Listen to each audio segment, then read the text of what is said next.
Hello, welcome to the session on computer networks.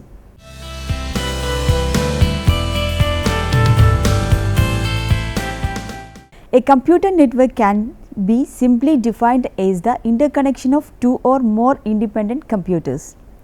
Applications of computer networks are found everywhere. They are used in our homes, schools, colleges, railway stations, offices and business. They help us to send an email, watch a live sports event at our computer, book rail or air tickets and do chatting with our friends. In the long run, the use of networks to enhance human to human communication may prove more important than technical goals such as improved reliability. One of the most popular application of network is the World Wide Web or WWW consortium, which is an application of internet. The server software for the WWW is called an HTTP server or web server. Examples are MAC HTTP, Sun HTTP and NCSA HTTP. The client software for World Wide Web is called a web browser. Examples are Netscape, Google Chrome and Internet Explorer. We can classify the computers connected with the internet into two categories, servers and clients. A server is a computer with the capacity to provide connectivity and sharing to multiple personal computers or clients. Any computing device you use to access the internet, which is specifically set up to serve its files to client computers. The files that a server makes available to your computer can be web pages, videos, sounds, images, etc. A web server normally has a high-end computer with web server software.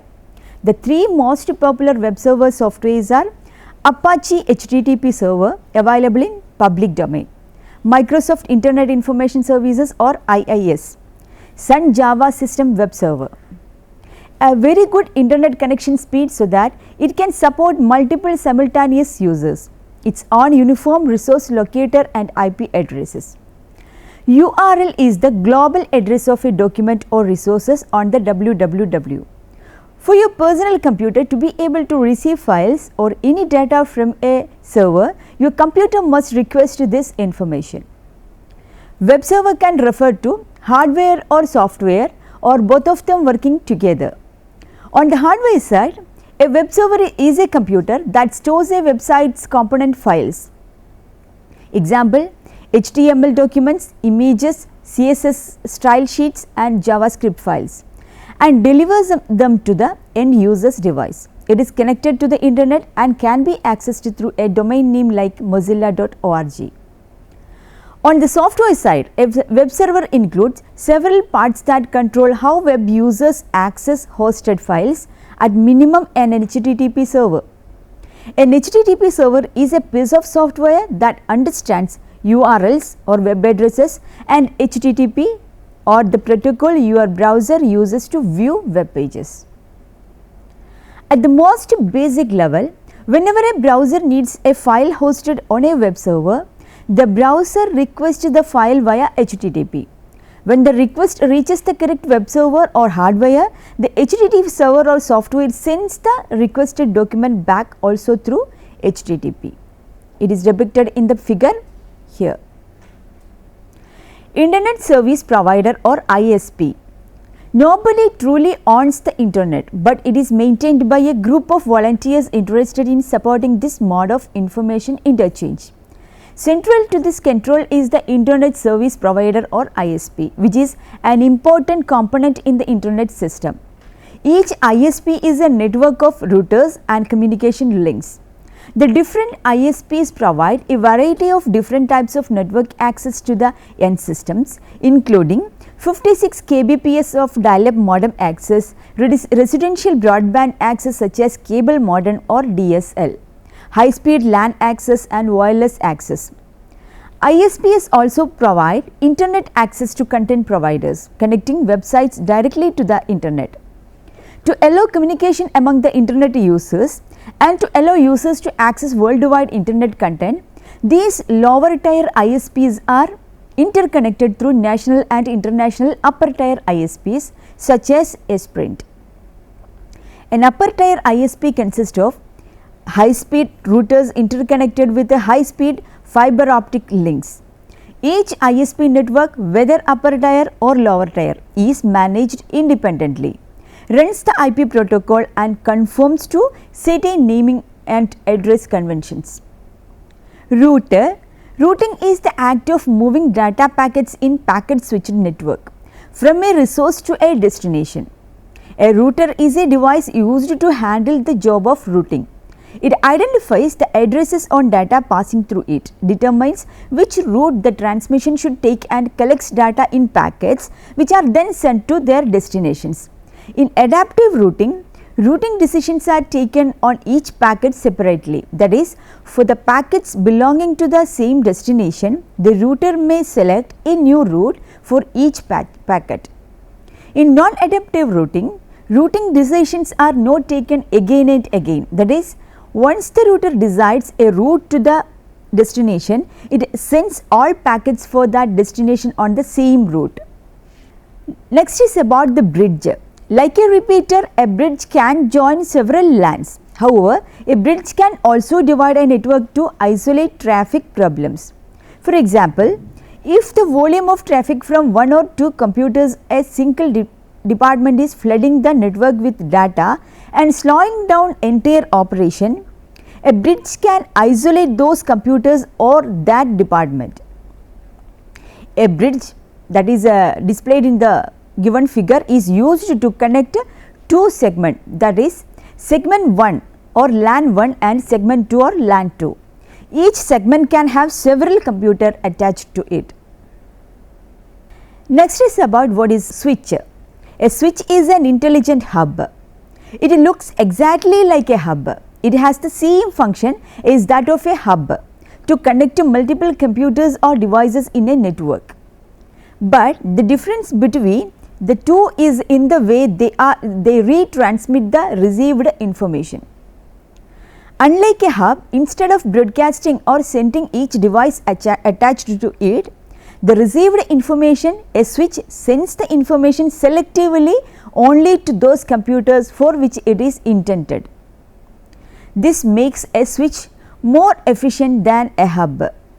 A switch is an intelligent device that connects several nodes to form a network and redirects the received information only to the intended nodes. Gateway. There are a large number of computer networks in this world. As common example, you can consider your school's computer network or ATM network of a bank, a big company's computer network spread over a city, etc. There are thousands of computer networks that exist. These networks use different hardware and software. Many times these networks need to communicate with each other. For example, companies X, Y and Z do business with each other and therefore they want to interconnect their computer networks. Another example is the internet, which contains a large number of different types of networks spread over the globe. Different networks are sometimes incompatible with each other. It is like a group of persons using different languages for conversation. When two or more networks using different hardware and software have to be connected, some device is needed which can translate one network's language into the others. A gateway is capable of understanding address architectures used in different networks and seamlessly translate between these address architectures. A gateway is a device which is used to connect different types of networks and perform the necessary translation so that the connected networks can communicate properly. Now, let us go through different types of computer networks. A computer network may span any amount of geographical area. It can be on a table or in a room, in a building, in a city, in a country, across continents or around the world. On the basis of area covered computer networks are classified as, first one is PAN, which is personal area network, LAN, local area network, MAN, metropolitan area network and WAN, wide area network. Now let us go through about PAN, that is personal area network. A PAN is a network of communicating devices or computer, phone, MP3 or MP4 player, camera, etc. in the proximity of an individual. It can cover an area of few meters radius. When you have to transfer songs from one cell phone to another, you set up a PAN of two phones. When files are transferred from a PC to an MP3 player, a PAN is set up between the two. There can also be multiple devices in PAN. A PAN can be set up using guided media or USB cable or unguided media like Bluetooth or infrared. Next is local area network or LAN. A LAN is a network of computing or communicating devices in a room, building or campus. It can cover an area of a few meters to a few kilometer radius. A networked office building, school or home usually contains a single LAN. Though sometimes one building can contain a few small LANs, like some schools have independent LANs in each computer lab. Occasionally, a LAN can span a group of nearby buildings. In addition to operating in a limited space, a LAN is owned, controlled and managed by a single person or organization. A LAN can be set up using wired media or UTP cables or coaxial cables, etc., or wireless media like infrared or radio waves. If a LAN is set up using unguided media, it is known as WLAN or wireless LAN. Metropolitan Area Network or MAN. A MAN is a network of communicating devices within a city. It can cover an area of few kilometers to a few hundred kilometers radius. A network of schools or banks or government offices, etc., within a city are examples of MANs. A MAN is usually formed by interconnecting a number of LANs and individual computers. All types of communication media or both guided and unguided are used to set up a MAN. A MAN is typically owned and operated by a single entity such as a government body or a large corporation. A good example of a MAN is the interconnected offices of a state government. Wide Area Network or WAN. A WAN is a network of computing or communicating devices crossing the limits of a city, country or continent. It can cover an area of over hundreds of kilometer radius. A network of ATMs, banks, national government offices, international organizations offices, etc., spread over a country, continent or covering many continents are example of WANs. WANs usually contains a number of interconnected individual computers, LANs, MANs and maybe other WANs. All types of communication media, both guided and unguided, are used to set up a WAN. The best known example of a WAN is the Internet. The following table summarizes the characteristics of PANs, LANs, MANs and WANs. In PAN, the area covered is about small area up to 10 meters of radius with having lowest error rates and high speed transmission speed, and its network cost is very negligible.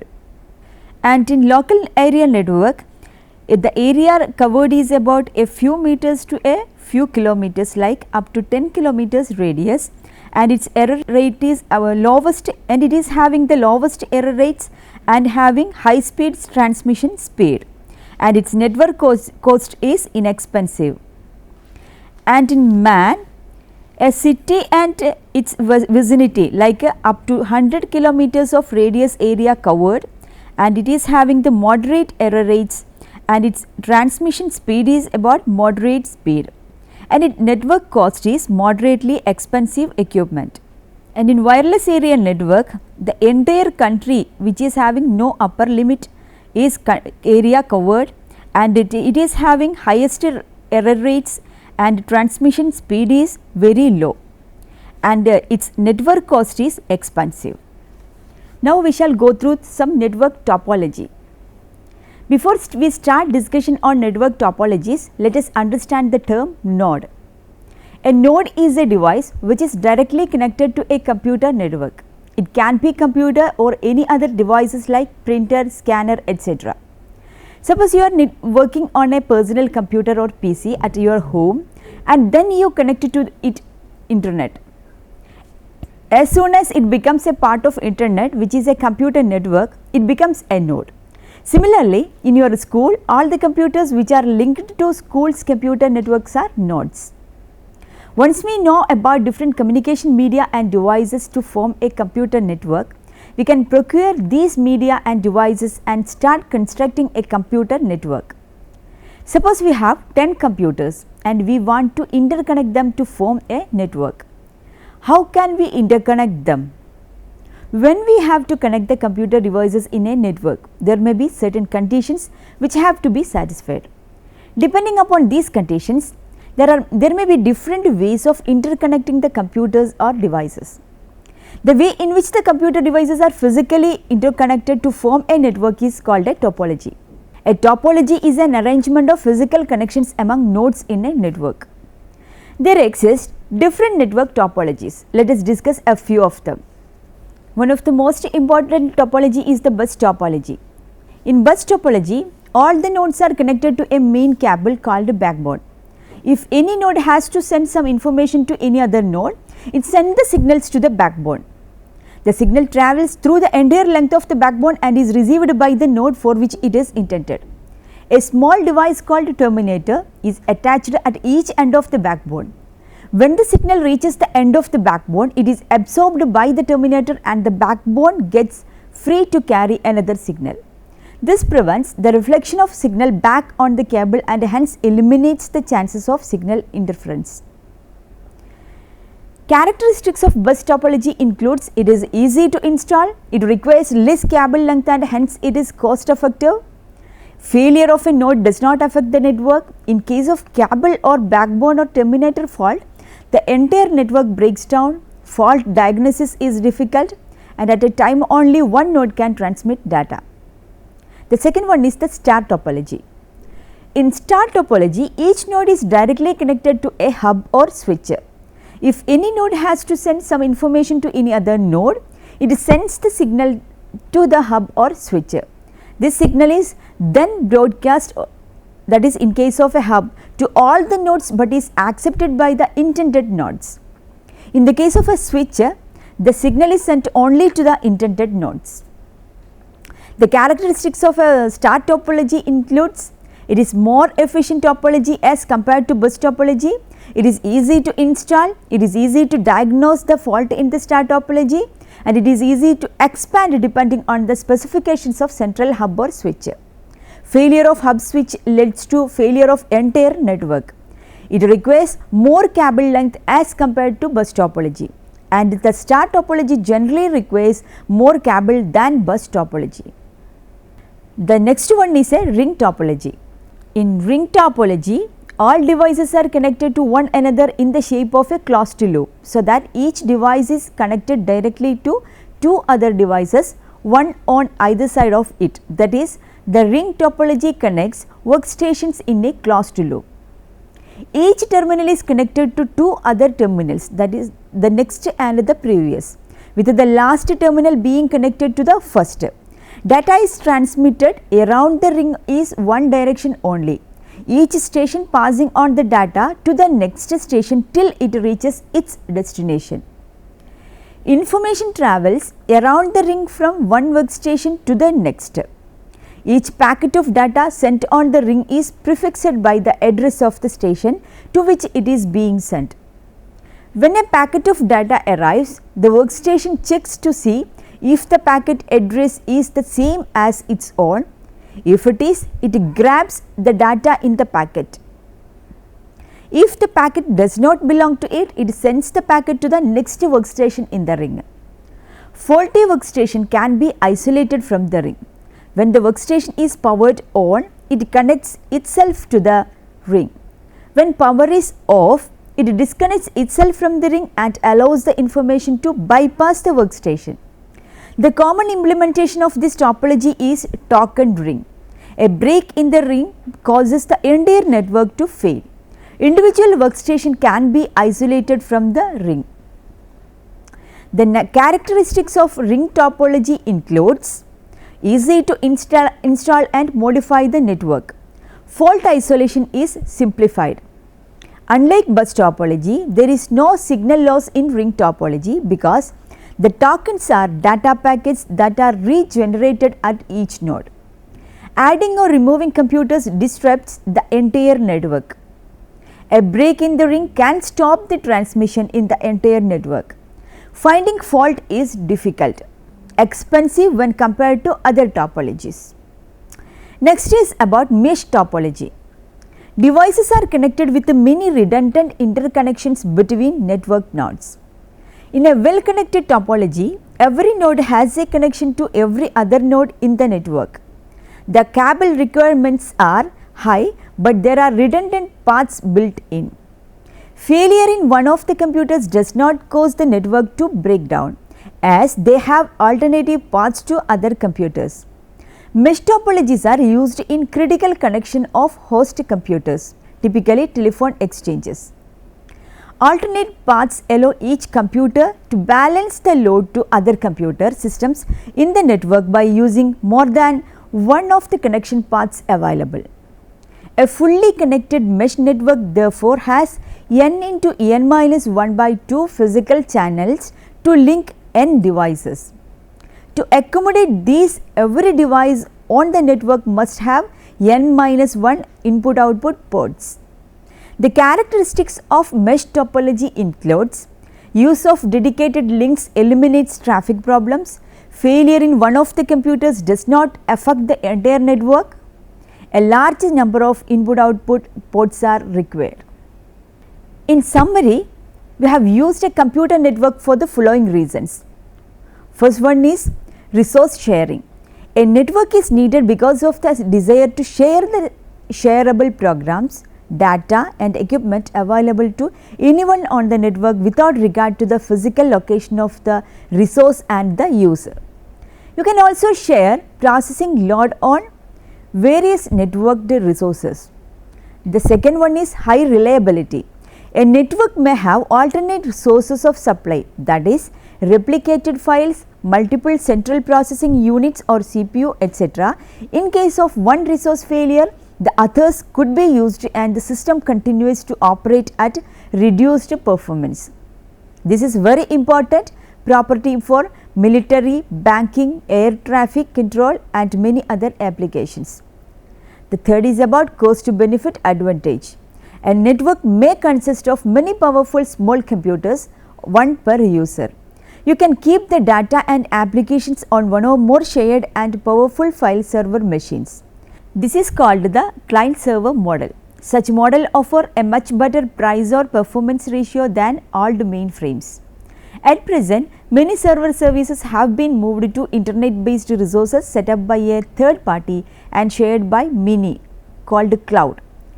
This allows users to use powerful server applications and data services without maintaining servers. Such systems may bring down the cost further. However, such models still have several issues that are being debated. And in fourth, the scalability, the ability to increase system performance gradually by adding more processors or incremental upgrade. Powerful communication medium. Networks make cooperation among far-flung groups of people easy where it previously had been impossible. Thank you for watching this session. See you next time. Until then, bye.